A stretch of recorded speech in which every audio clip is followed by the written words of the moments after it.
Bonjour et bienvenue à tous pour ce nouvel épisode des podcasts signés Cryptosphère. Dans notre émission, on donne la parole à des acteurs de la communauté francophone crypto-blockchain. Aujourd'hui, nous recevons Emmanuel Marquette pour parler de Bitcoin, de consulting et de son aventure chez Cryptosphère. Salut Emmanuel, j'espère que tu vas bien. Salut Maxime. Tu es fondateur de la première antenne de Cryptosphère à Paris. Et je crois que tu es l'un des seuls de la première génération de cryptosphère à t'être professionnellement éloigné de l'écosystème. Et je trouve que c'est ultra intéressant de t'avoir aujourd'hui. Mais avant tout, je te laisse te présenter. Yes, hello Maxime. Bonjour à tous. Merci d'avoir pensé à moi, de m'avoir invité. Rapidement pour la version courte. Emmanuel Marquette, j'ai fait un bac STMG. À la suite de ça, j'ai intégré la même prépa que Thibault Langlois-Berthelot à Lyon, donc à Saint-Priest, prépa STG, qui m'a permis donc effectivement d'intégrer Institut Mines Telecom Business School en septembre 2018. En octobre 2018, effectivement, j'ai créé donc la première antenne de Cryptosphère à Paris. Donc ça remonte à quelques années maintenant. Durant 2 ans, donc j'ai développé l'association avec un certain nombre de personnes. On pourra revenir un peu sur l'aventure. À la fin de mon cursus, du coup, en Master 2, j'ai fait une alternance chez Natixis dans le département innovation Trade Finance où j'ai pu travailler sur le déploiement de solutions blockchain pour les activités de trade finance de la banque. Donc, on pourra revenir aussi sur ces éléments juste après. Et donc, suite à ça, effectivement, je me suis posé des questions de rester à Paris dans l'écosystème ou redescendre du côté de Lyon, donc dans ma ville natale. Donc, pour des choix personnels, on va dire que je suis rentré à Lyon. J'avais pour volonté de faire du consulting à la fin de mon parcours. Donc, j'ai intégré les équipes conseil région de KPMG, donc Big Four, bien connu de la place. Donc, j'ai fait 1 an et demi au sein de KPMG dans les activités de consulting, comme je l'ai dit. Et j'ai donc récemment rejoint la Suisse, plus particulièrement Genève, où je me suis installé. Et je travaille actuellement dans une banque privée de la place genevoise, dans les services technologiques. Donc, on pourra revenir également un petit peu sur comment j'en suis arrivé là, qu'est-ce que je fais dans les grandes lignes maintenant aujourd'hui. En Suisse, tu touches un peu à la blockchain ou pas du tout? Alors, aujourd'hui, dans mon scope d'activité, le scope d'activité de l'équipe, non. Il y a eu des initiatives effectivement au sein de la banque dans laquelle je travaille justement pour mettre en place du custody crypto. C'est des projets qui ont été abandonnés. Ils reverront peut-être le jour avec le prochain bull run. Mais effectivement, aujourd'hui, je ne traite pas de ces sujets au sein de la banque. Et comme beaucoup d'autres banques, je pense, les initiatives qu'on a connues autour de la blockchain, peut-être le custody crypto, c'est encore peut-être plus d'actualité aujourd'hui, mais toutes les initiatives purement blockchain, effectivement, ont été un petit peu abandonnées. On pourra revenir sur l'expérience au sein Hmm, de Natixis. ok. Et tu parlais de Thibaut, tu l'as rencontré du coup au sein de la prépa, c'est ça? Ouais, exactement. Donc, pour l'anecdote, peut-être pour démarrer et reprendre un peu du début. Donc, effectivement, j'intègre une prépa en région lyonnaise. Thibaut, à l'époque, était en deuxième année quand moi, je rentre en première année. Une petite prépa au lycée Condorcet. On avait échangé, mais sans plus que ça, en fait, durant nos années d'études en classe préparatoire. C'est assez marrant. Donc, on s'est côtoyés, effectivement, quand moi j'étais en première année et lui en deuxième. Mais encore une fois, pas plus que ça. Et c'est effectivement en deuxième année, quand lui intègre Cage School of Business, qui crée du coup Cryptosphère, la marque, qui crée la première asso à Cage, que je vois un post passer, je crois que c'est en octobre 2017, quand il lance l'asso, il lance un petit abonnement en fait pour accéder à des petites news crypto, blockchain, pour je crois 15 euros par mois à l'époque. Et je vois son post sur Facebook. On prend contact parce que moi, je m'intéressais du coup un petit peu à l'époque, un petit peu comme tout le monde. Voilà, on a tous commencé un peu à toucher à la crypto pour des raisons un peu financières, d'investissement. Voilà, je débutais aussi à cette époque et je l'appelle. On s'organise du coup un échange téléphonique. Et il me raconte en fait, voilà, un petit peu les débuts de cette initiative, qui venait de démarrer à Kedge. Il me présente un peu les ambitions du truc. On avait prévu 30 minutes, on est resté 4 heures au téléphone. Pour l'anecdote, je me rappelle que le lendemain, j'avais un, un concours blanc d'une grosse matière que je devais bosser le soir, que j'ai pas bossé finalement. Et on est resté 4 heures au téléphone. Il m'a vendu effectivement un peu les projets qu'il avait en tête. Et c'est comme ça, voilà, qu'il m'a piqué avec son projet et qu'on est allé du coup assez loin ensemble avec tout le reste des fondateurs un peu des premières antennes. C'était un peu le destin. Oui, oui, bah, c'est assez marrant parce que on s'est retrouvés en fait au final une fois qu'il était en l'école, alors que moi, enfin alors qu'on était en prépa effectivement ensemble. Donc Hmm. non, c'est assez marrant et du coup aujourd'hui on est liés d'amitié avec Thibaut. Je le vois dans 10 jours à Paris. Donc ça a été une énorme aventure ouais, humaine, entrepreneuriale avec le projet, mais encore une fois on y reviendra. Et qu'est-ce qui t'est venu en tête d'aller à Paris et de créer une antenne chez KS? C'était lui Ouais, qui t'a alors convaincu ou c'était ton initiative? bah, en fait, si tu veux, en deuxième année, forcément, en classe prépa, quand on commence du coup à rentrer un peu plus dans le vif du sujet des concours blancs, de la préparation, on commence à targeter un peu les écoles qu'on souhaite passer pour les écrits. Et en fonction des résultats, bon, on se projette dans un certain nombre d'écoles ou pas. Donc moi, effectivement, bon, on ne sait jamais trop à l'avance voilà, comment ça va se passer forcément. Donc, on ne sait pas où on va atterrir. Mais en tout cas, une chose était sûre pour moi à l'époque, c'est que n'importe où je pouvais mettre les pieds après la prépa en école, j'allais monter une structure cryptosphère. Donc, en fait, quand on s'est appelé à l'époque, lui il démarrait. Moi, j'ai suivi un petit peu de loin ce qui se passait. J'ai préparé mes écrits. C'était en première année que tu voulais faire Cryptosphère ou c'était durant la deuxième année? Non, non, durant la deuxième année, ouais. Ok. Comme je l'expliquais, quand Thib est rentré en première année d'école, moi, j'étais en deuxième année. Ah, ok. Et donc, en fait, c'est comme ça qu'on a un petit peu voilà, construit ce projet pour moi. Et du coup, donc, je passe mes écrits. J'ai Institut Mines Télécom Business School qui est pas si facile à voir aux écrits. Donc, il restait les euros à passer. Moi, entre-temps, entre les écrits et les euros, je descends à Marseille pour rencontrer l'équipe. Même si on échangeait depuis des semaines sur tout ce qui se passait, etc., je suivais quand même de près ce qui se passait. Et effectivement, en fait, je ressors de ces quelques jours ultra motivé. J'arrive à mes euros, donc je fais le fameux Tour de France et je pitch effectivement à l'oral ce projet en gros, je vais arriver en septembre. J'ai pour volonté de créer une asso. Donc, en fait, tous mes entretiens ont tourné autour de Cryptosphère. À l'époque, c'était effectivement un sujet qui était très méconnu, Hmm. ultra novateur. Donc, ça a été accueilli par les écoles à bras ouverts. J'ai eu pas moins de 18 enfin, je crois que la pire note que j'ai eue à l'oral, c'était de 18. J'ai eu 20 à l'INSEC, j'ai eu 20 à Dijon. Euh, donc, j'ai eu des très, très bons résultats. Et effectivement, donc, mon choix s'est penché vers Institut Mines Télécom Business School. Et donc, j'intègre l'école en septembre 2018 à l'époque, avec l'idée de créer cet asso. Ouais. Et ils étaient un peu. Est-ce qu'ils étaient. Ils t'ont aidé à créer l'assaut ou ils étaient un peu réticents? Parce que tu Ouais, as dit alors, qu'ils étaient un peu. non, c'est une bonne question. Là, du coup, on rentre effectivement dans l'histoire un peu de la création de Cryptosphère à Institut Mines Telecom School, pardon, qui pour certains, peut-être qu'ils ne savent pas, mais est sur un campus avec Télécom Sud Paris. Donc, IMTBS fait partie d'un groupe d'écoles d'ingé, donc il y a un pendant assez technique dans le cursus. Et en fait, pour ceux qui sont présents soit à TSP, soit IMTBS, il y a une vie associative en fait qui est très très dynamique sur le campus parce qu'on est à Évry, donc on est assez loin de Paris. Il n'y a Hmm. pas grand-chose en fait au-delà de l'enceinte du campus. Donc il y a beaucoup d'associations, les étudiants sont très engagés et pour faire sa place, c'est assez compliqué. Et en fait, moi, j'arrive plein de bonne volonté à la rentrée.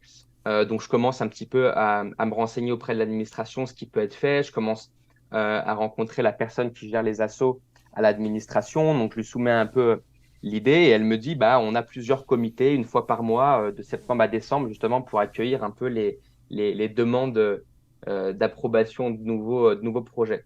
Et en fait, pour l'anecdote, on se retrouve donc au week-end d'intégration dans un camping à la dune du Pilat.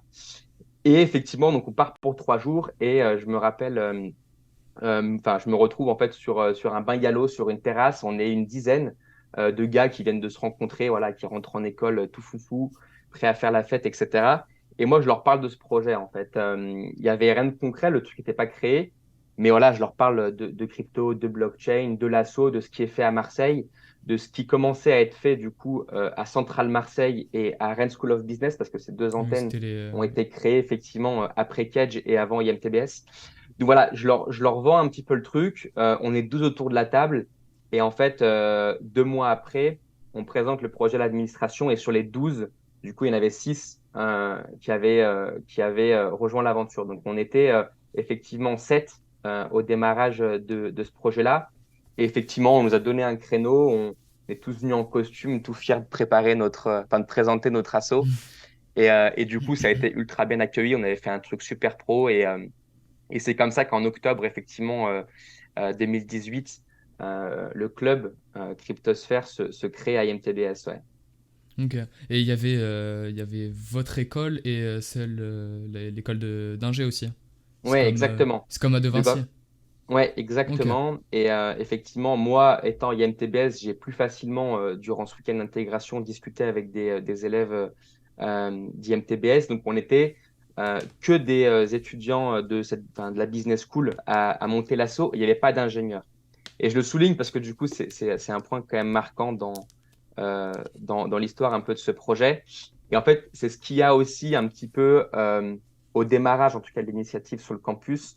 On a reçu énormément de critiques parce qu'en fait, si tu veux, La on majorité, commençait à... c'était en école de commerce et il n'y Voilà, avait pas en exactement. Et école. en Ouais. fait, encore une fois, pour ceux qui connaissent effectivement le campus, il y a des associations en fait qui sont installées là depuis très très longtemps, des assos techniques de robotique.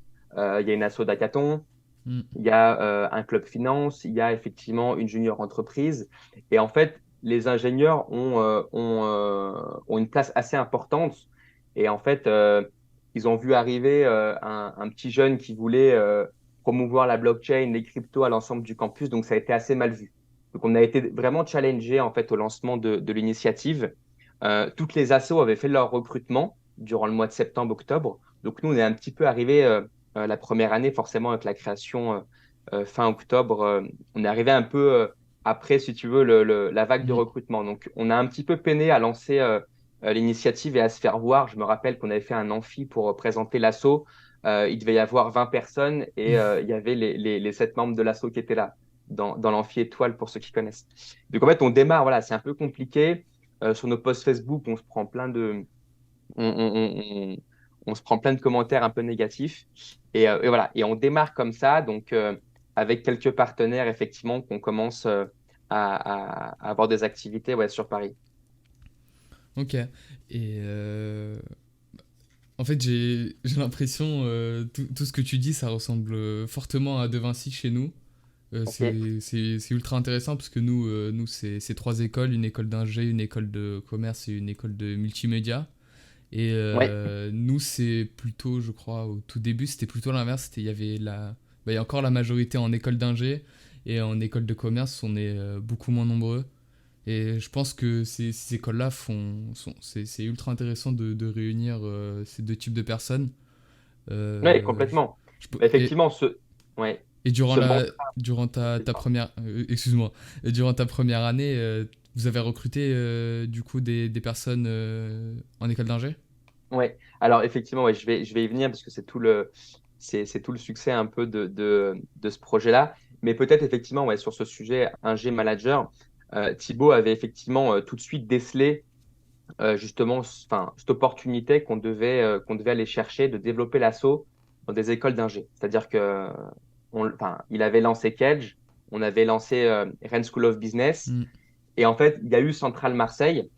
Et on s'est dit, effectivement, il nous faut des ingénieurs dans l'assaut. On a besoin de dev. C'est un environnement qui est assez technique. Pour développer des projets, on va devoir effectivement faire appel à des écoles d'ingé. Donc, en fait, la stratégie a été rapidement de vendre l'assaut comme une école qui souhaitait se développer dans des écoles de commerce et des écoles d'ingénieurs. Et Hmm. ça, voilà, je pense que c'est ce qui fait le succès aujourd'hui de Cryptosphère, c'est d'avoir ces deux types de profils. Euh, et donc, effectivement, sur le campus, on a eu voilà, quelques difficultés à intégrer, en tout cas, l'assaut à Télécom Sud Paris. Hmm. Et moi, ça, je l'avais bien compris, je l'avais bien vu arriver. Donc, en fait, si tu veux, la première année, Donc de septembre 2018 à juin 2019, on travaille un peu en chambre, c'est-à-dire vraiment sans s'impliquer énormément dans la vie associative de l'école, sans faire énormément de choses au sein de l'école non plus. Mais on travaillait beaucoup à l'extérieur. On s'était beaucoup déplacé pour faire des événements un peu partout en France, qu'on co-organisait avec Edge, avec Rennes à l'époque. On avait nos premiers événements avec nos premiers partenaires à Paris aussi. Notre premier sponsor qui nous avait aidé financièrement et qui avait bien, bien contribué ouais, C'était à qui la le premier croissance de l'assaut, sponsor? c'était Pixio Chain. C'est un Ok. projet qui existe pas, enfin, qui existe plus aujourd'hui. Mais je me rappelle avec Thibaut, avoir eu des rendez-vous avec le CEO à l'époque qui nous avait filé 6 cases qui étaient énormes. Euh, Effectivement, ça nous a quand même bien aidé financièrement pour un tas de choses. Et donc voilà, on a beaucoup travaillé en dehors de l'asso. On a travaillé avec Garage ICEP et leur asso blockchain, donc sur la co-animation de plusieurs événements. Donc voilà, on a commencé à réunir pas mal d'activités en dehors du campus. Enfin, typiquement, le THCC, Consensus, on avait fait des événements avec eux aussi à l'époque. Enfin, je te parle de ça, voilà, vraiment Oui, c'était au 2017-2018, tout, tout, quoi, tout début. au tout début. Et donc, en fait, moi, je vois bien que si on veut développer l'asso un peu plus concrètement dans l'école et vraiment aller plus loin, il fallait, en tout cas, l'année d'après, après un an d'exercice, préparer la rentrée. Parce que, comme dans toutes les écoles, effectivement, il y a une bataille un peu des assos pour recruter les étudiants. C'est à qui, quel asso fait le plus de bruit, en tout cas à la rentrée. Et en fait, on a mis le paquet, c'est-à-dire que moi, j'étais rentré 10 jours avant la rentrée pour vraiment préparer les membres et l'association, en tout cas sur le campus, pour nous inscrire à tous les événements et justement mieux se préparer à la rentrée où quand les nouveaux justement allaient arriver, bah, on allait mettre le paquet pour présenter l'asso. Et en fait, c'est là où l'asso a pris un tournant parce que 2019, du coup, en septembre, donc moi, je commence ma deuxième année. Le marché mûrit quand même un petit peu, mais on n'avait pas plus d'assaut à l'époque. Je crois qu'on était 4-5 antennes cryptosphère. Hmm. Et en fait, là, à cette rentrée, donc, on met le paquet sur les pitchs des associations et on fait le forum des assos à l'époque. Donc, pour ceux qui connaissent, c'est toutes les Oui, assos toutes se les assos présentent durant une réunies. journée. Et moi, je me rappelle à l'époque, j'avais avec Tib, on avait acheté des machines de mining, on minait de l'Ethereum à l'époque. Et moi, voilà, pour faire un peu le buzz, j'avais emmené cette machine sur le stand. On avait imprimé des flyers, des trucs. On avait fait un Excel pour recueillir les prénoms, noms, emails des personnes intéressées. Et en fait, ce jour-là, on était tous mobilisés avec nos vieux kekemono, etc., sur le stand. Et on se retrouve, en fait, à pitcher l'assaut durant toute une demi-journée. Et à la fin de la journée, on a 60 emails Ah oui. de candidats qui voulaient rejoindre l'assaut parce que, voilà, ces sujets un peu commençaient à parler. Les étudiants étaient venus en masse nous rencontrer. On avait rodé un peu le pitch de l'assaut et en fait, ça a cartonné. Et du coup, donc, pour l'anecdote, du coup, on récupère donc sur ce fichier Excel tous les emails, on fait une invitation et on lance une sorte de réunion avec tous les intéressés. Et on se retrouve, je me rappelle, c'est dans une des salles de la bibliothèque du campus qu'on avait loué pour qu'on avait réservé pour l'événement. On se retrouve avec 45 personnes dans la salle, nos slides. Et effectivement, on pitch voilà, les ambitions du projet, ce qu'on fait depuis 2 ans, le fait qu'on veut développer l'assaut partout en France, les différentes initiatives qu'on avait dans le pipe. Et on se retrouve voilà, devant 40 étudiants qui sont ultra motivés, dont effectivement Carolina Gorna, qui va ensuite reprendre la présidence donc, avec son mandat. Mais juste pour revenir un peu sur comment ça s'est passé, c'est qu'on a voilà, lancé cette présentation, on a fait des entretiens avec tous les membres qui étaient plus intéressés. Et on s'est retrouvé en fait avec une asso la deuxième année de 40 personnes. Ah oui, Alors que la c'est. première année, voilà, on était 6. Donc là, tout de suite, l'asso prend une dimension tout autre. On se retrouve à avoir 3-4 personnes au pôle communication. On crée 2-3 pôles, dont pôle rédaction, le pôle IA. Et la structure, voilà, prend un tout autre tournant. Et du coup, c'est ce qui a permis après de faire ce que KS, IMTBS, TSP est devenu. Et ce Hmm. deuxième mandat, donc repris par Carolina, a fait un travail exceptionnel après. C'est magnifique. Et Ouais, c'est une belle histoire. Et j'ai pas bien compris, vous avez fait le buzz parce que vous miniez de l'Ether dans le forum Non, ou... alors, en fait, non, alors, J'ai pas trop ouais, compris. durant le forum des assos, moi, j'avais amené ma machine, que j'avais juste, en fait, exposée sur le stand. Ah, ok. Et c'est ce qui avait attiré un petit peu l'œil, forcément, des étudiants. Et c'était le but de, de, de l'initiative. Et au-delà de ça, en présentant l'asso, effectivement, voilà, ses ambitions de vulgariser la crypto et la blockchain à l'époque auprès des entreprises, auprès de l'administration, c'était un peu le pitch aussi qu'on avait, c'était de travailler avec l'administration de l'école pour potentiellement mettre une chaire en place et mettre des cours qu'on aurait pu animer, etc.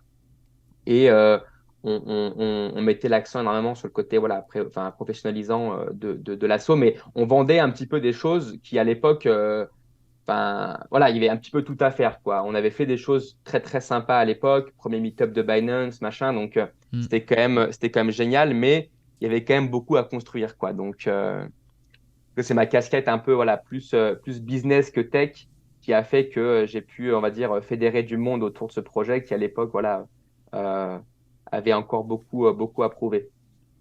Et comment a évolué l'antenne INTBS parce que bah, tu as évoqué Carolina Gorna et pourquoi lui avoir donné le relais et peut-être qu'il y avait d'autres prétendants, je sais pas. Ouais, alors c'est une bonne question. Là, on revient un peu dans les détails de comment s'est fait la passation, etc. Donc, en fait, si tu veux, là, on fait enfin, cette grande messe, je dirais. On lance les entretiens, voilà, on recrute 40 personnes, tout le monde est, enfin, on constitue un organigramme avec du monde dans différents pôles. Et en fait, s'ensuit un certain nombre en fait, de formations standards qui ont été animées par mes soins et l'équipe justement pour présenter, on va dire, et poser les bases de ce qu'est une blockchain privée, publique, comment fonctionnent les différents types de protocoles à l'époque. Enfin, vraiment le basique du basique. Et chaque pôle avait chaque responsable de pôle qui avait démarré avec moi l'aventure avait pour responsabilité aussi de former en fait les membres de la nouvelle équipe justement au rôle de community manager par exemple, etc., etc. Donc en fait, il y a eu des formations qui ont été faites et au fil du temps, au fil des discussions, au fil des soirées aussi, de l'affinité qu'on a pu avoir avec d'un plus enfin avec certains plus qu'avec d'autres. Globalement, on est arrivé on avait soumis effectivement justement une demande de voilà, enfin ceux qui souhaitaient en fait reprendre la présidence de l'association et reprendre la responsabilité enfin, des différents pôles. On a organisé voilà, toute une sélection. Et finalement, voilà, c'est Carolina qui, alors je ne me rappelle plus exactement avec qui elle était en concurrence, mais elle avait un top profil. École d'ingé, on avait recruté du coup pour la deuxième année beaucoup d'ingénieurs. Donc c'est ce qui a, on va dire, réanimer un peu notre présence et notre image sur le campus.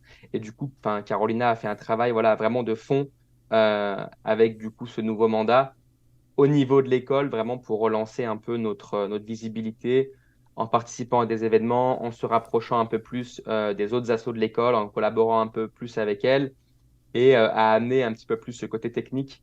Voilà. Donc, du coup, elle a repris la présidence en janvier 2020 Ok. officiellement. Et moi, je suis passé donc à l'époque au board de KS France qui venait quasiment tout juste de se lancer. Cette initiative aujourd'hui qui est quand même bien structurée avec le bureau, etc., les élections. À l'époque, c'était un petit peu plus compliqué, il y avait beaucoup moins de monde. Et du Vous coup, étiez voilà, donc j'ai combien? pris euh, le board. Donc, enfin, je sais que la première année, donc Thibaut avait pris la présidence avec Titouan Galpin. Ils étaient tous les deux la première année. Et la deuxième, on devait être quatre ou cinq. Il n'y avait pas autant de membres et c'était beaucoup moins structuré. En fait, Hmm. l'idée, enfin, du coup, de cet assaut loi 1901 déposé à Lyon, qui est KS France, du coup, ce projet justement de faire rester les membres après leur mandat dans les écoles. On a trouvé ça vraiment intéressant et on avait testé un petit peu le truc durant les 2 premières années. Et aujourd'hui, voilà, il y a une vraie animation autour de ça, il y a des réunions qui sont récurrentes, des prises de décision qui se font à ce niveau-là. Après, avec une quinzaine d'écoles, c'est plus la même chose que Hmm. à l'époque quand on en avait 4-5. Donc voilà, c'est structuré, c'est bien, mais c'est pour dire en fait que toutes ces choses-là avaient été pensées à l'époque et aujourd'hui, voilà, ça fonctionne encore, ça fonctionne bien. et les fondamentaux aujourd'hui de Cryptosphère sont toujours là. Et c'est ce qui est vraiment appréciable. Moi, je suis un petit peu de loin, mais les valeurs que nous, on avait prônées à l'époque sont là. Les initiatives, les membres sont toujours impliqués, aussi impliqués. Donc, et des choses très, très sympas, moi, que je vois passer un peu à droite à gauche, qui sont juste géniales, en fait. Donc, euh, donc non, non, c'est vraiment appréciable de voir que l'asso, après 5 ans, est toujours là sur le marché, peu importe bull market, bear market. Donc ça, c'est cool. Hmm. C'est vrai qu'avec Cryptosphère, on dort jamais. Et, Ouais, euh, et aussi, toutes initiatives. je voulais savoir, t'es passé, t'es allé dans le board KS France et t'avais quel rôle? Vice-président à Ok. l'époque. Le Ouais. vice-président de Thibaut. Ouais, exactement. Ok. Thibaut il a tenu la présidence de de KS France durant 2 ou 3 ans, il me semble. Et avec Titouan, on s'est succédé. Enfin, je l'ai succédé après la première année, ouais. Ok. Et vous avez quelle relation vous avez, tu as avec par exemple Carolina, avec Thibaut, Ouais, alors avec la malheureusement, première génération, entre guillemets, ouais. première et deuxième génération. Alors, c'est vrai que la première génération, pour pas les citer, mais effectivement, Serge de Rennes School of Business, Guillaume Girard, qui a repris la présidence de Thibaut à l'époque après à Kedge Marseille, Valentin, qui a repris la présidence de Kedge Marseille après Guillaume, Fanis Michalakis, on a Namson aussi qui avait contribué au projet, à ses prémices à, à Kedge. On a Titouan aussi qui avait participé avec Guillaume au deuxième mandat de KS à Kedge. Donc effectivement, toutes ces personnes-là, aujourd'hui, c'est des personnes avec qui j'ai lié une amitié très très forte. C'est-à-dire qu'on a un groupe Signal depuis 2 ans qui tourne, qui est animé tous les jours. Et on a la chance de pouvoir se voir 2, 3 fois par an. On s'organise des week-ends assez sympas, assez festifs, où on se retrouve tous. Voilà, tout le monde est un petit peu éparpillé à droite à gauche. On a Guillaume qui est à Londres, on a Fanny qui est sur Paris, Thib à Paris également, on a Serge qui est en Roumanie. Donc, on se retrouve à minima tous ensemble 1 fois par an. Donc, c'est pour dire voilà la relation qu'on a. Et effectivement, enfin, cette équipe évolue avec le temps, tant professionnellement que personnellement. Effectivement, eux sont tous restés dans l'écosystème. Alors, beaucoup Bitcoin, mais globalement, tout le monde est resté un petit peu dans l'écosystème crypto, blockchain au sens très large du terme. Donc, j'ai une amitié voilà, vraiment très, très forte avec ces personnes-là. Carolina, ça fait très longtemps qu'on s'est pas vu physiquement, mais on se prend des nouvelles assez régulièrement. Et si elle m'entend, voilà, voilà, je suis à Paris On dans lui 10 passe le jours. bonjour. On lui passe le bonjour. Mais Carolina, effectivement, on a beaucoup travaillé ensemble quand elle avait repris le mandat. Et c'est une personne extraordinaire. Hmm. Je suis totalement d'accord. Et on n'a pas trop parlé de toi durant ces 30 premières minutes. Depuis quand tu t'intéresses au milieu de la crypto? Alors, comme je l'expliquais, ouais, effectivement, avant le lancement donc enfin, officiel de Cryptosphère à Paris, j'avais voilà, commencé un petit peu à investir par-ci, par-là en 2017 à l'époque sur eToro, pour ceux qui connaissent. Voilà, on fait tous des erreurs. Mais voilà, Ça j'avais arrive. commencé un peu comme tout le monde et j'avais donc enfin, effectivement officialisé, on va dire, ma passion pour les cryptos avec la création de Cryptosphère. Mais effectivement, ouais, ça remonte à 2017. Ok. Et t'es, comment dire, t'es plongé dans la crypto à cause de l'aspect spéculatif ou plus avec Cryptosphère? Alors, pour être enfin, très transparent, effectivement, aux prémices en 2017, c'était vraiment à titre voilà, enfin, financier. Je voulais découvrir un peu ce qu'était ce casino à l'époque très méconnu, assez sombre, etc. Et après, voilà, j'ai creusé un petit peu. Il y avait cet engouement 2017-2018 autour de la blockchain. Toutes les entreprises en parlaient. Les posts LinkedIn fonctionnaient super bien. Donc, c'était un peu l'IA, voilà, de l'époque, quoi, la Hmm. blockchain. Donc, c'est ce qui m'a aussi donc, voilà, poussé à créer KS à l'époque, voilà, de vraiment vulgariser, enfin, de mettre en avant la vulgarisation blockchain, crypto, mais plus blockchain quand même, parce que les cryptos, fallait pas trop en parler à l'époque. Donc, on a fait beaucoup de meet-up en fait autour des cas d'application de la blockchain et des événements un peu similaires. Et en fait, voilà, donc c'était vraiment la vocation un peu de KS, et ce qui m'a amené aussi du coup à faire mon alternance de dernière année chez Natixis dans le département innovation Bon, on en en tant reparlera. que product owner sur des solutions effectivement du marché qui avaient pour volonté et vocation de digitaliser les processus de trade finance grâce à la blockchain, enfin le truc un peu buzzword. Et toutes les banques à l'époque avaient injecté beaucoup d'argent sur ces initiatives-là, donc j'ai contribué euh, durant un an à ce projet-là en interne de la banque. Et aujourd'hui, c'est des projets qui sont tombés à l'eau parce que trop chers, parce que confrontés à beaucoup trop de problèmes réglementaires, techniques. Mais Et quelle expérience voilà. tu conclus de cette alternance, non, de ce stage à Alors, Natixis? alternance, ouais, alternance de Alternance, dernière excuse-moi. année en Master 2. Très bonne expérience, honnêtement. J'étais accompagné d'une superbe équipe. On était en plein FOMO, en fait, de ces sujets. Euh, donc forcément, en fait, il y avait il y avait beaucoup d'enthousiasme à l'idée de déployer ça à grande échelle au sein de la banque, etc. Donc, j'avais vraiment, enfin, on contribuait vraiment à un truc assez sympa. Mais au bout d'un an, effectivement, je me suis rendu compte un petit peu à la fin de l'alternance que c'était des projets qui étaient assez complexes. Parce que globalement, pour faire très simple, c'est des fintechs qui avaient pour vocation de réunir en fait plusieurs banques, donc des consortiums en fait de banques sur des blockchains privées euh, pour faire de l'échange d'informations, de l'eurodatage d'informations. Et les banques s'y ont mis parce que les autres s'y ont mises. Et du coup, c'est Tu des peux projets pas qui ont, louper le train. voilà, Mm. exactement. Et en fait, c'est des projets qui ont duré 3 4 ans. Il y a beaucoup de pognon qui ont été dépensés. Et globalement, il n'y avait pas tant de gains d'efficience que ça. Donc aujourd'hui, c'est des projets qui ont été abandonnés. Mais sur le principe, c'était assez cool. Et j'ai appris quand même pas mal de choses avec les managers avec qui je bossais à l'époque. Ok. Et est-ce que c'est parce que vu que tu t'es éloigné un peu de la crypto, est-ce que c'était l'une des raisons de ce départ, on va dire? Euh, Enfin, comme je l'ai précisé un peu en introduction, enfin, voilà, pour des raisons personnelles, j'avais l'intention de rentrer sur Lyon.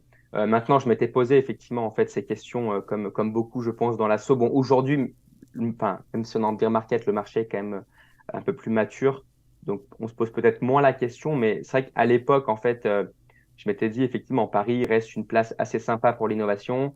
La crypto, la blockchain, moi, c'est des choses en lesquelles je crois. Maintenant dans mon cursus enfin, de dernière année et avec certains copains, on s'était un peu orienté autour de discussions, voilà, un peu la voie tracée du consulting. Et du coup, on avait beaucoup échangé en fait sur du coup notre avenir après l'école. Et j'avais quand même assez rapidement commencé à passer des entretiens durant mon alternance pour sécuriser, on va dire, ma fin de diplôme et mon premier CDI. Et voilà, c'est vers le conseil que je me suis orienté. Je le regrette pas parce que j'ai passé enfin, quasiment 2 ans avec des équipes super en région. On a travaillé sur des projets ultra intéressants. J'ai appris beaucoup de choses. Quoi qu'on dise sur le conseil, ça reste comme une école assez sympa dans les méthodos qu'on va utiliser, la charge de travail. Voilà, on est un peu mis sous pression à certains moments.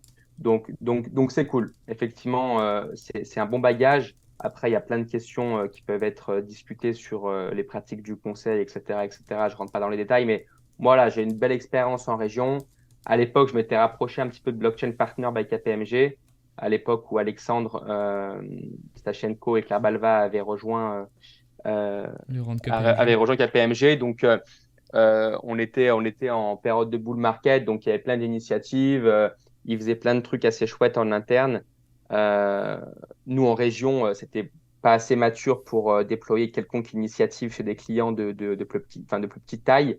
Mais globalement, j'avais participé à l'animation de une ou deux formations pour des collègues sur Lyon, notamment sur Bitcoin. Mais du coup, effectivement, voilà, c'est 2 ans en conseil m'ont quand même bien aidé. Et aujourd'hui, je le regrette pas, mais j'ai pas fait le choix en tout cas, voilà, de rester à Paris pour rester dans l'écosystème, on va dire.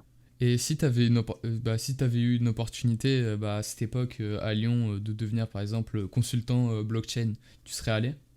Bah, en fait, c'est un petit peu comme ça que j'avais vendu, si tu veux, ma candidature chez KPMG. À l'époque, en fait, des entretiens que je passais, il y avait eu donc le rachat de Blockchain Partner enfin, par KPMG. Donc, en fait, ça surfait un peu sur l'actualité en plus de KPMG. Donc, j'avais vendu le truc comme, voilà, moi, j'aimerais bien devenir référent région Rhône-Alpes-Auvergne sur ces sujets-là. Mais dans les faits, effectivement, le marché n'étant pas du tout le même. On adresse, en fait, des sociétés de plus petite taille en région, donc des PME, des ETI, qui sont pas du tout matures, en fait. Et ce type d'initiative ne se vend pas en région. Donc globalement, voilà, je l'avais vendu, mais ça s'est pas fait. Et on n'a pas eu de mission en région, en tout cas sur ces sujets-là. Mais je Donc, suivais de près ouais, enfin, ce qui se faisait à Paris. Euh, et comme d'autres boîtes de conseil, il y a eu des choses assez sympas. ok. Et t'as rejoint après KPMG, mais pas Blockchain Partner. T'as Non, voilà, rejoint pas dans les KPMG. équipes Blockchain Partner by KPMG. Eux étaient rattachés en fait à une practice technologie transformation au sens large. Mais je n'étais pas dans les équipes qui, elles, pour le coup, étaient Ok, centralisées à Paris. Ouais. ok. Et tu conclus quoi de cette expérience chez KPMG? C'est une grosse boîte, donc c'est Non, intéressant de. ouais, comme je disais, non, je pense que le conseil est une bonne boutique. Maintenant, voilà, je pense il y a pas mal de débats sur des expériences pour certains qui se passent pas forcément très bien.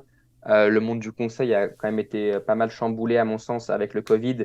Euh, Parce que voilà, on s'est rendu compte que faire des déplacements chez les clients 5 jours par semaine, faire des nocturnes, etc., bah, effectivement, ça c'était pas le kiff Mm. de cette nouvelle génération. Donc, je dirais que ça s'est peut-être voilà, un petit peu calmé, même si moi, j'ai apprécié voilà, bosser fort sur des missions un petit peu compliquées, pas toujours évidentes.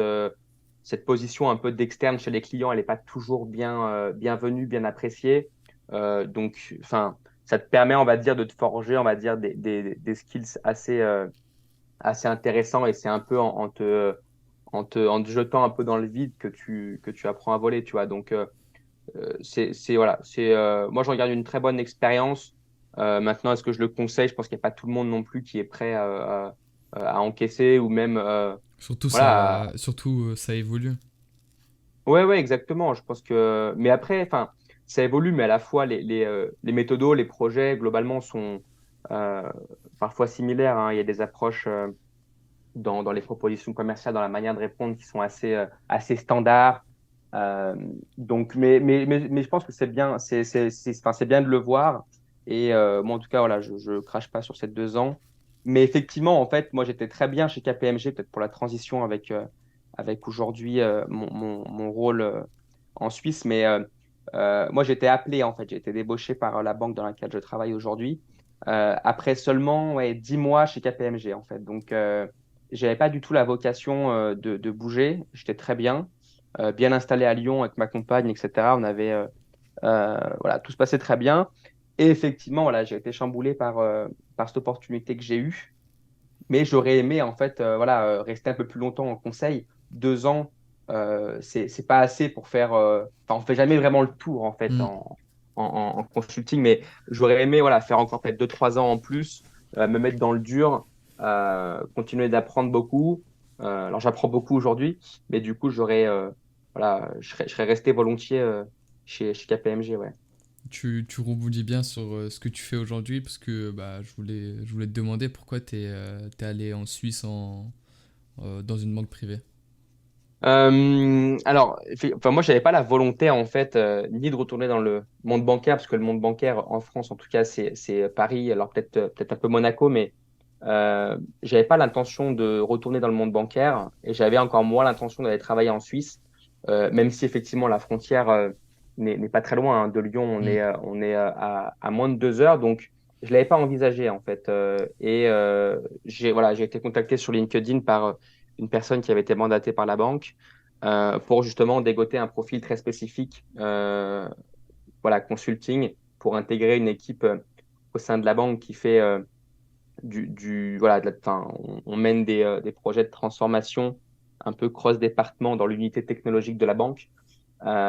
Et du coup, voilà, ils ont target un profil, enfin des profils spécifiques. J'ai fait partie du lot. J'ai passé les entretiens en pensant que, voilà, que ça allait pas se faire parce que voilà. Et finalement, du coup, ça a joué, quoi. Donc ça allait assez vite. Les entretiens enfin, s'étaient bien déroulés à l'époque. Ça a mis un petit peu de temps avant de se faire administrativement. Et je suis arrivé du coup, donc il y a 6 mois.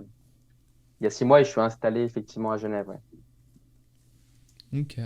Et j'ai pas trop de questions sur ton expérience en banque privée, parce que bah, ça fait que 6 mois, donc je pense que tu t'as pas assez de recul pour évoquer tout ça.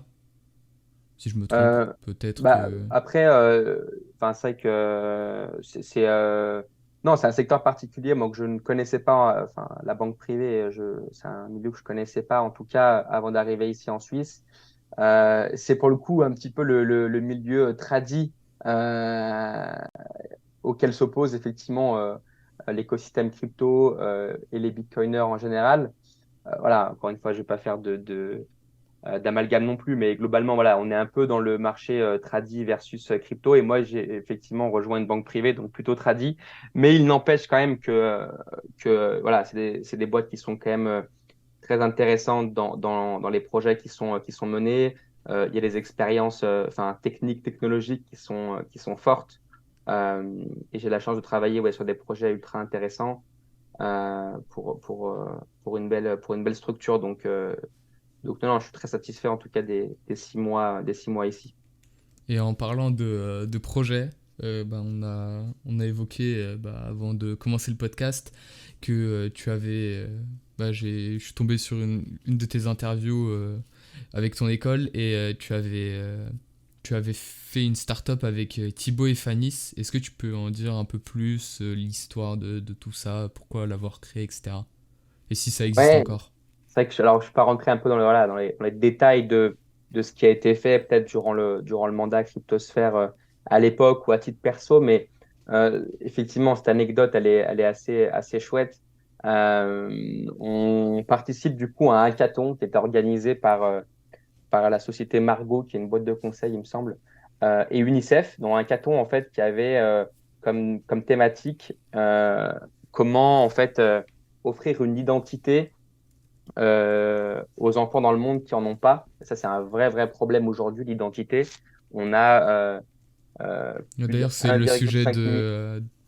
de Voilà, la thèse de Thibaut. exactement. Mais tu vas voir un petit peu l'histoire de tout ça. C'est que Ok.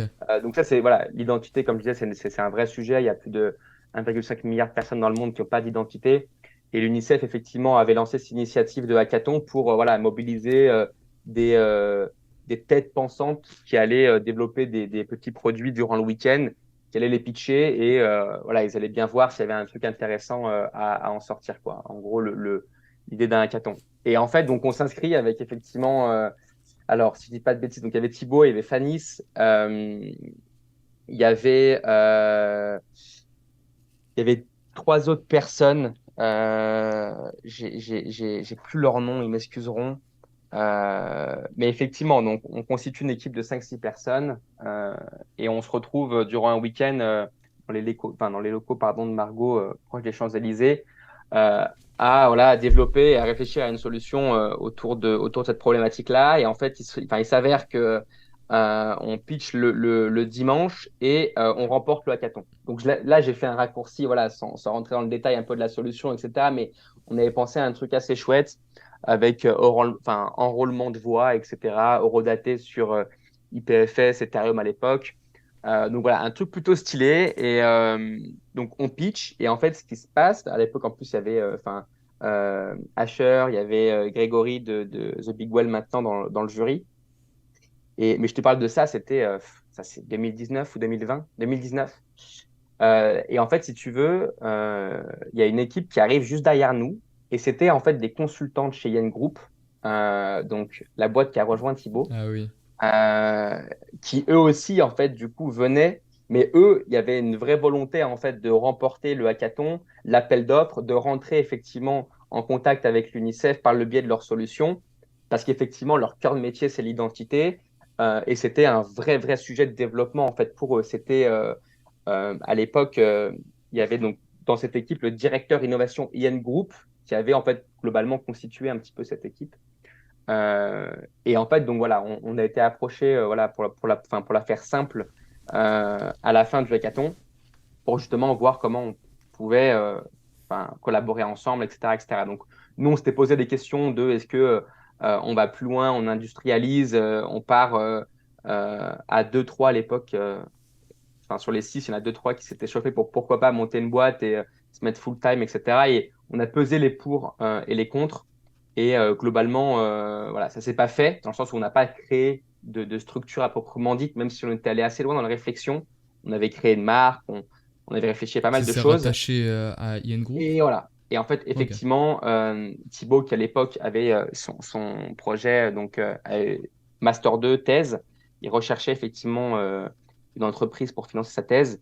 Et c'est comme ça, en fait, qu'il a intégré Yann Group. Donc, j'espère qu'il m'en voudra pas d'avoir raconté cette histoire, mais c'est marrant parce que voilà, ça montre voilà, à quel point aussi il y a des choses en dehors de caisse qui ont été faites, alors toujours sur ces sujets de blockchain, etc. C'était un peu notre dada à l'époque.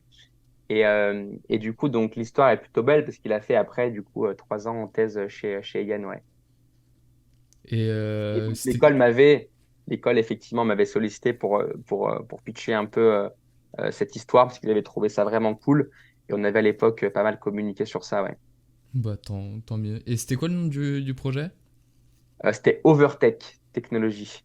Ok. Je crois que c'était Overtech Identity Management ou euh, Overtech Identity Technology. Enfin, voilà, on avait réfléchi un peu à Oui, un nom c'était de vraiment un marque, à un vrai logo. projet.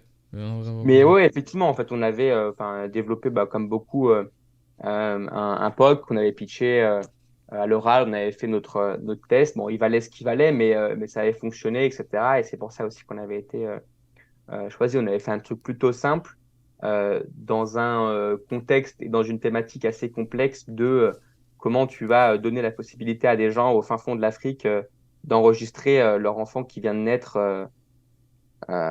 Et ils sont à, je sais pas, 400 bornes du premier bureau administratif pour le peu qu'il y en ait un dans la région, quoi. Ah Donc, non, oui. non, c'était voilà, thématique assez intéressante et on avait une belle équipe et non, non, c'était assez cool. Et tu sais si IN Group continue d'utiliser Euh, votre on modèle, avait, votre projet? enfin, on avait été mis un petit peu au courant. Thibaut a porté ça enfin, chez Yen, etc. Il y a eu des initiatives. Maintenant, je pense on peut pas trop en parler non plus, mais il y a des choses qui ont été faites, ouais, effectivement, Ok. et ça n'a pas été abandonné, donc c'est assez cool. Bah, c'est parfait. C'est une très très bonne initiative en tout cas. Je pensais pas qu'il y avait autant de personnes qui n'avaient pas, qui n'ont pas d'identité. Ouais, ouais, c'est un vrai sujet, hein. Enfin, l'identité dans le monde, c'est un vrai, vrai sujet. Et effectivement, Yen Group étant spécialisé dans la fournition, justement, enfin, en tant que fournisseur de services d'identité, c'est des sujets effectivement qui sont importants pour eux. Et donc voilà, un peu l'histoire Hmm, de cette anecdote, ouais. hmm. Bah, je pense qu'on a fait un peu, plus ou moins le tour. J'ai encore trois petites questions. Ouais, je t'en prie. Euh, quelles, bah, quelles expériences tu conclus sur ton parcours dans la crypto et dans Cryptosphère? Alors, ouais, en conclusion, parce que j'en ai pas parlé, mais un point intéressant, c'est que, alors ce que je retiens déjà dans la crypto, c'est, moi j'ai shifté, mais comme beaucoup en fait d'anciens. Alors je me suis pas maximalisé, on va dire, comme certains, dont un, pour pas le citer, que tu verras demain. Mais voilà, je suis tombé un peu dans le terrier Bitcoin il y a, on va dire, 2 ans et demi, 3 ans, ouais, 2 ans. Euh, voilà, enfin, enfin, donc eux, effectivement, donc Guillaume, Thiv, Fanny, effectivement, eux ont shifté complètement et se sont focalisés sur Bitcoin à titre perso et pro, du coup. Et c'est devenu aujourd'hui vraiment des pointures dans l'écosystème.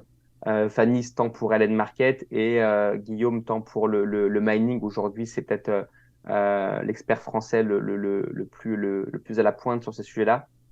Mais effectivement, moi, il y a 2 ans, voilà, monté mon petit nœud Lightning Bitcoin à l'appart. Et en fait, c'est comme ça un petit peu que j'ai joué avec deux, trois outils, avec deux, trois projets open source et que je me suis en fait vraiment orienté Bitcoin only, tant sur mes investissements que même sur voilà, tous ces sujets de knowledge où je me suis vraiment focalisé sur Bitcoin. Euh, les raisons, je pense que effectivement, pour moi, elles sont voilà, un petit peu philosophique, un petit peu social aussi. Donc pour le coup, c'est vrai que Bitcoin aujourd'hui me parle plus que tous les autres projets qui ont pu émerger durant le bull run de 2021. Moi, j'ai pas participé à la vague NFT par exemple. Tous ces sujets autour du Web3, j'ai vraiment très peu fouillé en fait les différents protocoles, les différents projets. Hmm. Et après, je dis pas, il y a des choses très très intéressantes, très cool qui se font. Mais j'ai pas passé plus de temps en tout cas là-dessus que ça.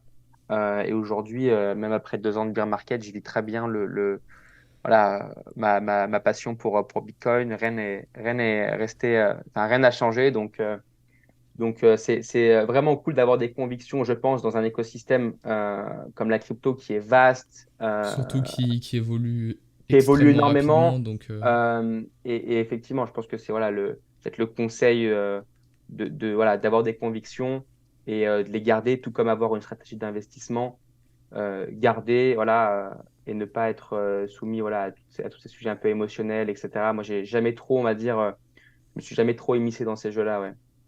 et tu Et rebondis. après, Ouais, peut-être vas-y, ouais, vas-y, finis. ouais, peut-être pour finir sur l'expérience KS, moi, c'est vrai que ça a été vraiment un tournant indéniable dans mon parcours. Les 2 ans de développement de KS à Paris, les rencontres que j'ai pu faire, les projets que j'ai pu mener, voilà, j'ai vraiment passé une grosse partie de ma scolarité en école plus à bosser qu'à faire la fête. Et je le regrette pas du tout. Ce projet m'a vraiment permis en fait de tester pas mal de choses. C'est vraiment un terrain de jeu énorme, Cryptosphère, quand on est en école. Je pense que tu es bien placé pour en parler et tout le monde qui s'investit dans le KS le ressent. On peut y faire vraiment tout ce qu'on veut. On peut y mener tout type de projet qu'on souhaite. Il y a les partenaires. Il y a aujourd'hui du budget. Il y a aujourd'hui des fondations qui sont en place, des process qui marchent plutôt bien. Il y a une reconnaissance sur le marché des acteurs qui fait que bah, si vous voulez contacter quelqu'un demain, bah, parce que vous avez C'est fait beaucoup plus KS ou simple. vous êtes KS, ça aide. Donc, peut-être, voilà, moi, le retour que j'ai, c'est vraiment éclatez-vous avec ce projet. Euh, Mettez en place ce que vous avez envie de faire. N'hésitez pas à pousser les portes, rencontrer du monde. Là, on a vu plein de projets se développer là, depuis 2 ans. Et c'est génial. Moi, je trouve ça super cool et c'est vraiment super gratifiant de voir à quel point les membres qui ont contribué au projet, que ça soit la première génération, la deuxième, la troisième, la quatrième et la cinquième. Là, cette année, c'est le cinquième mandat qui va être repris sur Paris. C'est énorme. Il y a un nombre de membres qui ont été formés, qui aujourd'hui sont placés dans toutes les boîtes de l'industrie. C'est juste génial. Hmm. Donc profitez en fait de cette crédibilité, amusez-vous et voilà, nous on est très fiers avec les anciens de voir que le projet tourne, même si il n'est pas assez Bitcoin oriented pour nous, mais voilà, on laisse faire. Et bah, tu rebondis bien là-dessus. Est-ce que tu as des conseils à donner à un étudiant qui veut découvrir plus sur Bitcoin ou sur la crypto? Bah, peut-être, il y a une chose que nous, on n'avait pas à l'époque. Enfin, en tout cas, voilà, c'est pas pour faire le vieux de la vieille ou quoi, hein, mais c'est vrai que 2017-2018, il y avait quand même beaucoup moins de documentation, il y avait beaucoup moins de projets, il n'y avait pas le Web3, il n'y avait pas voilà, tout ce qu'on voit aujourd'hui, il n'y avait pas le LN, enfin, Lightning, Lightning. pareil, il n'était pas développé il y a 5 ans de ça sur Bitcoin. Donc, aujourd'hui, il y a une masse de projets, de trucs sympas, de documentation, de personnes plutôt bien calées, des acteurs qui font des trucs chouettes dans l'industrie. Donc, il y a vraiment de quoi faire, tant pour apprendre que se développer, que ça soit sur Bitcoin ou pas que. Donc ouais, non, clairement, je pense vous avez tout entre les mains, même si la situation est un petit peu plus compliquée parce que voilà, bien market après 2 ans. Les boîtes ont quand même vachement rationalisé un petit peu un tas de choses. Donc, Mais voilà, ça repartira, c'est cyclique et des opportunités, il y en aura. Et puis enfin, ça aura que du bon pour les membres à l'avenir. Mm. Donc, Je suis totalement d'accord avec toi. En plus, tu parles de BR, etc. Et bah, là, on a eu une grosse on a eu une montée. superbe journée. On Oui, s'est tous levés là sur Signal avec oui, on était tous contents. des grands Et, messages. Donc ouais, non, c'est cool. Je pense que même si la situation macro, géopolitique un peu compliqué partout mm, dans le monde, on a quand même un Bitcoin qui joue son rôle de réserve de valeur. Donc, je trouve ça chouette. Moi, je bataille tous les jours avec mes collègues de boulot pour les faire rentrer un peu plus loin et qu'ils aillent chercher un peu plus loin que les poncifs qu'on connaît tous sur Bitcoin. C'est une bataille. Écoute, en banque privée, c'est un peu plus complexe puisque j'avais fait un stage en banque privée et je suis totalement d'accord avec toi. C'est vraiment un monde totalement à part. ouais, c'est C'est comme très. si, je sais pas comment expliquer, mais c'est pas du tout la même mentalité. Non, ouais, c'est effectivement, hein, tous les jeunes entrepreneurs que tu vois sur la place parisienne, ils vont pas du jour au lendemain aller se faire embaucher en banque privée. Je pense que Mm. c'est pas leur souhait. Je pense que c'est pas dans ces boîtes-là tu innoves, dans lesquelles tu peux être vraiment libre de faire et de développer ce que tu as envie. Donc forcément, voilà, ça met un peu plus de temps. Moi, je suis persuadé que ça arrivera Oui, et ça que arrivera. c'est qu'une question de temps. Mais effectivement, voilà, il y a un travail monstrueux à faire. Mais voilà, je pense faut pas non plus sous-estimer. Il y a une vraie expertise en banque privée. Mm. Ils sont voilà, Ils sont très assez, compétents. assez conservateurs aussi, très compétents, très conservateurs. Euh, voilà, je pense que c'est des choses qui arriveront. Peut-être pas Après tout de aussi, suite, mais faut les comprendre parce que ils ont jamais vraiment connu d'une époque comme on a avec la crypto, avec Internet. Et c'est généralement des personnes qui sont beaucoup plus âgées que nous. Donc, ouais, après, en fait, enfin, les banquiers, effectivement, bon, il y a des banquiers seniors qui sont là depuis très longtemps. Il y a quand même une génération qui arrive dans les banques privées qui va amener du changement, ça c'est une certitude. Et en fait, il faut pas oublier que les banques privées proposent des services à des clients qui, eux, sont des entrepreneurs. Alors, pas forcément du monde de la tech et de la crypto, mais c'est des personnes qui sont très curieuses, qui posent des questions. Il y a bien évidemment des clients qui ont remonté justement des points, et je pense que toutes les banques ont vécu ça, en fait, des clients qui posent des questions sur le custody crypto, c'est des choses que vous allez faire, etc., etc. Donc voilà, c'est des sujets qui remontent. Euh, Elles prennent leur temps, moi, je suis persuadé qu'effectivement, d'ici 10 ans, il y aura plus de débat, ouais. mm. Et pour finir, j'ai une dernière petite question. Est-ce que tu as une anecdote à raconter à propos de, par exemple, on n'a pas forcément évoqué Cryptosphère Paris en général. Est-ce que tu as une anecdote à raconter à propos de ça ou ton parcours crypto Anecdote. Euh, une anecdote que tu n'as pas pu, par exemple, raconter ici. Là, je suis en train de, ouais, je suis en train de dire alors, plein de choses pour que tu te souviennes, mais non, mais, ouais, non, mais c'est vrai que mine de rien, les premières années remontent maintenant, mais un truc, ouais, très, très sympa, et vous pouvez en plus retrouver quelques éléments pour ceux qui vont nous écouter, mais on avait organisé un Way, donc à Lyon, chez Thibaut, je me rappelle, donc c'était, si je dis pas de bêtises, donc il y avait le mandat de Carolina, donc c'était fin 2019. On avait fait voilà, un Way donc à Lyon. On avait eu une trentaine de membres, alors beaucoup de l'antenne parisienne qui étaient descendus. On avait fait une bringue pas possible chez Thibaut.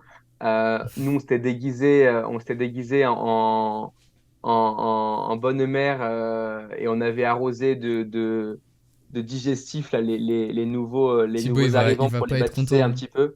Thibaut, il va Et pas en être fait, content. on a une vidéo et il me semble qu'elle est sur YouTube. Je pense que vous pouvez retrouver Way Cryptosphère 2018. On Oh là revient là. un petit peu sur ce week-end et je me rappelle, ouais, ça avait été vachement chouette. On avait quand même bien rigolé.